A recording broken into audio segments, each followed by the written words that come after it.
Hello guys! It's me, Alex D. Guys, nandito tayo ngayon sa Tokyo. Kung mapapansin nyo, sobrang sinag ng araw, di ba? Kasi it's summer. It's July 2024. At sobrang init. Alam nyo naman dito sa Tokyo, minsan sa Japan, pag summer, mas mainit pa siya minsan sa Pilipinas. I haven't been here for quite a while. Siyempre malayo ako dito. Pag nandito ako sa Japan, it's either I'm in Nagoya or Osaka. So minsan lang ako nagto-Tokyo.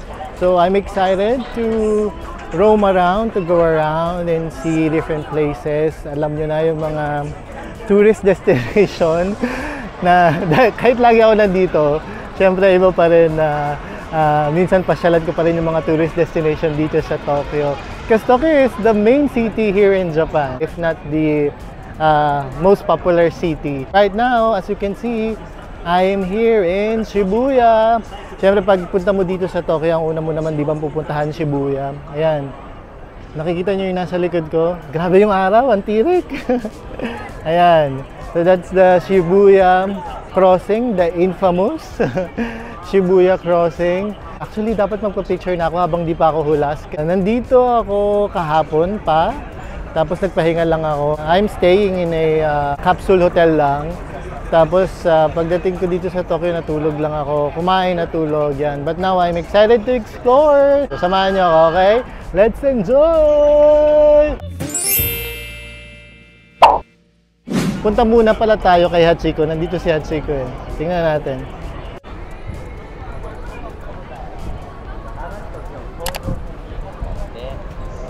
Actually, may picture na ako kay Hachiko dati pa. Actually, many times already. Kaya lang, sobrang haba ng pila. As you can see, grabe yung pila. Oh. Parang hindi kaya ng energy ko. So guys, pag nag-train kayo, sakyan nyo yung Yamanote Line. JY Yamanote Line. Tapos meron na yung eksaktong bababa na yun sa Shibuya, yung station ng Shibuya. Tapos ang labas nun, Hachiko Gate. Ayan. Sobrang haba ng pila, as you can see, parang hindi kaya ng powers ko. So, change plan tayo. Tara, let's go!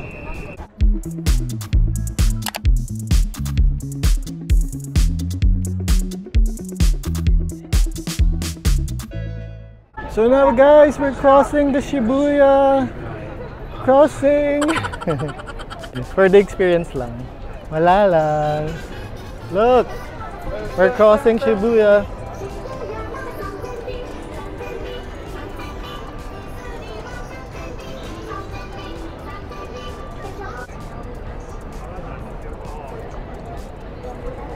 So guys, grabe yung init dito sa Tokyo.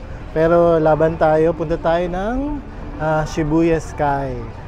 From here sa Shibuya Station, 3 minutes walk lang naman siya. So lakarin na natin. Tara! Guys, I'm trying to look where Shibuya Sky is. 3 minutes walk from the JR station ng Shibuya Station. I see this Miyashita Park. Actually, first time ko lang ito makita. Ang ganda, ang cute. Ang daming mga parang mga food stall. Nice, oh. So pwede ka tumambay dito pag nagugutom ka na sa lakad mo dito sa Shibuya.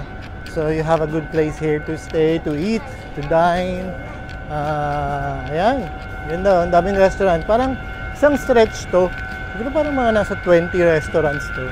Wala naman akong masyadong target ngayon na destination. I booked some like this one, Shibuya Sky, and then later yung pupuntahan natin, maganda yan. First time ko makapunta doon kasi never pa ako nakapunta doon, so excited ako.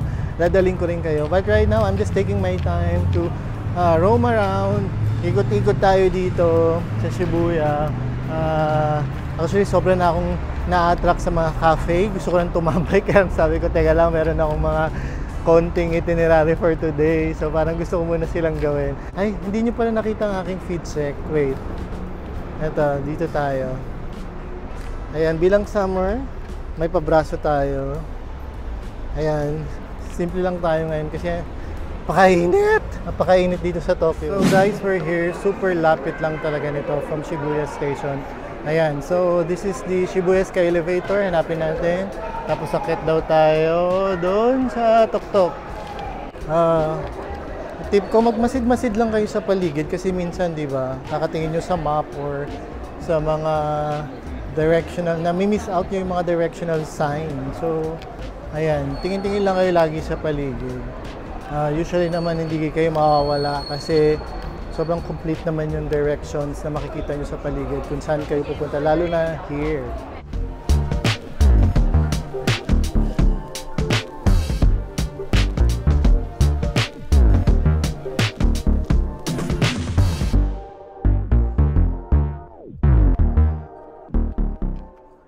Nakapasok na tayo. Yun, nakita ko lang yung voucher ko via Klook kasi kung bibili kayo ng ticket here, lagi siyang sold out. So, sayang yung effort nyo na hanapin to. Tapos, pagdating nyo dito, sold out lang yung ticket. So, I really suggest that you book your ticket via online, dun sa website nila, or via Klook, or kahit saan pang makakahanap ng ticket dito sa Shibuya Sky. Right here, ito may view na agad eh. Ayun pakita ko sa inyo. That's the Shibuya crossing. I don't know if you could see from here. Teka, zoom natin. Ayun. Choto mate.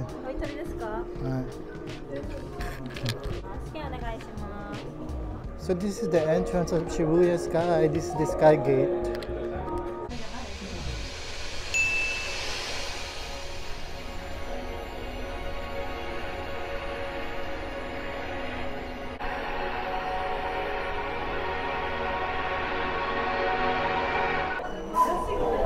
Konnichiwa. Konnichiwa.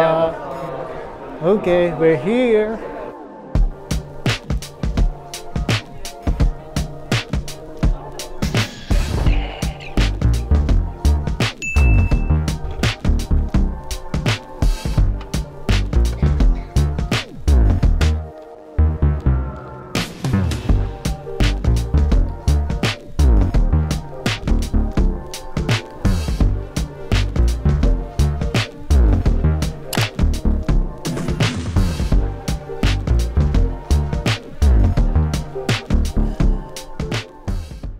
Super nice, guys. Ang ganda.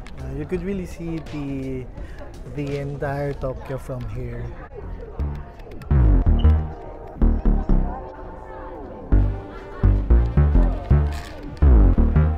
So nandito tayo ngayon sa upper deck ng Shibuya Sky. Wala siyang bubong actually. Ayan, so pag umulan, for sure magsasara to.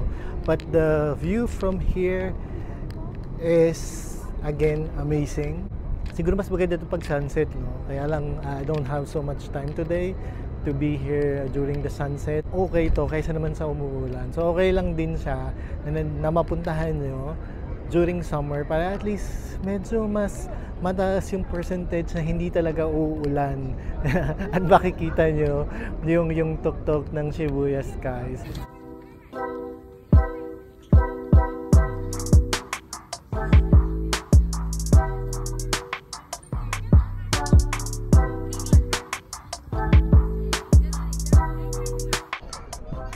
Tapos guys, meron ditong mga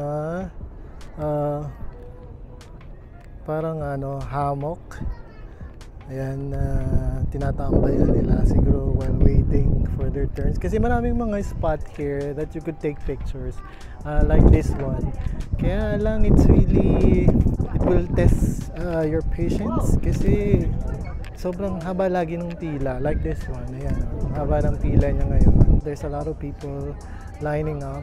So, for me, it's really hard to fall in line. Lalo na yung ganitong weather. Sobrang tutong mas sunog na ako sa init. So, ayan siya. Of course, kung minsan lang naman kayo pupunta dito, why not? Grab nyo na yung opportunity. And that's the Sky Edge. Tapos, pwede rin naman may magpicture sa inyo. Kaya lang, pag wala kayong kasama, you need to take your selfie. Kasi hindi kayo tutulungan ng staff. Yung staff lang, dun siya sa may bayad ng mga photos.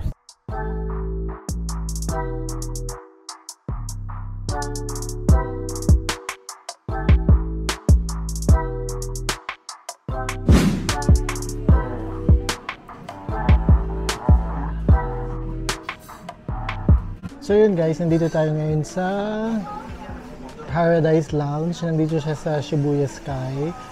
Siguro tumagal lang ako ng 40 minutes kasi parang I think that's enough time already para maikot mo yung taas, yung lounge area, saka yung second bago ka umakyat, saka yung buong tuktok, paikot-ikot. That's more than enough. Lalo na with this weather, medyo sobrang nakakaubos siya ng energy kasi it's too hot right now. So yun pala, hindi ko na-discuss. Shibuya Sky nasa ano siya, nung binuko siya sa clock, mga nasa 1,000 pesos siya. Ayun. Tapos, mga tips ko dito, pag nandito kayo and then you're traveling alone, you could always ask people around kasi for sure meron namang mag-isa din to take your pictures. Pero, kahit naman yung mga random people, kahit couples and all, di ba? Pwede rin kayo mag-ask ng help sa kanila para makakuha ng photos nyo. Tapos, dun sa Sky Edge, kanina, nagkataon lang na meron ako talagang kasama.